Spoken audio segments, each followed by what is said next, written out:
Okay, let's discuss linked reports.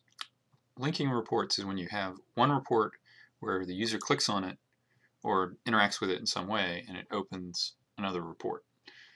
Typically, you've got sort of a parent-child relationship going where the parent report lists out data. They select one of those points. It opens a child report that lists out data based on what they clicked on.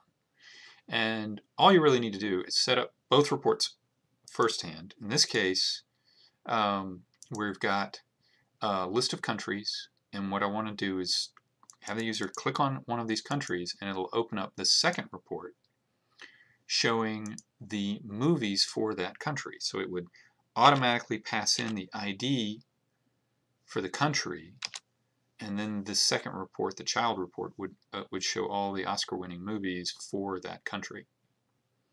So far that's the starting point here. We just have a report that lists data, and we have a report that has a normal parameter. This is just a normal parameter here, and it's just normally being filtered. So seen all that before.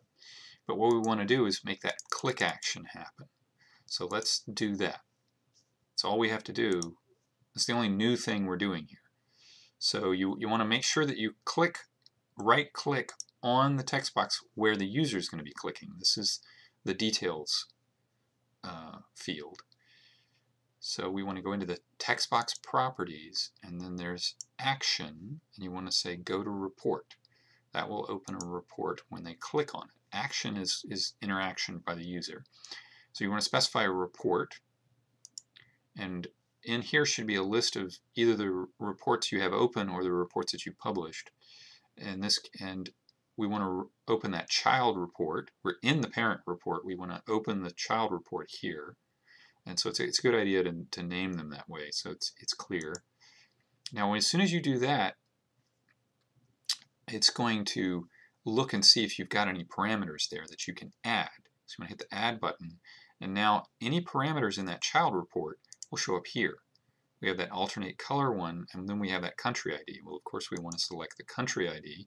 We want to pass in the value for the row they clicked on.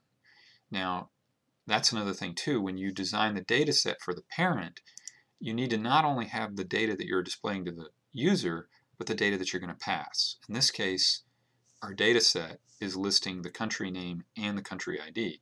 We're not displaying the country ID, but it's there because it's in the data set. So then we select that country ID and we hit OK.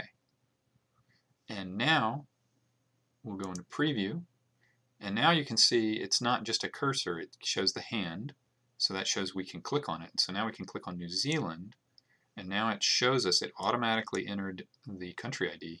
It shows us all the records for that.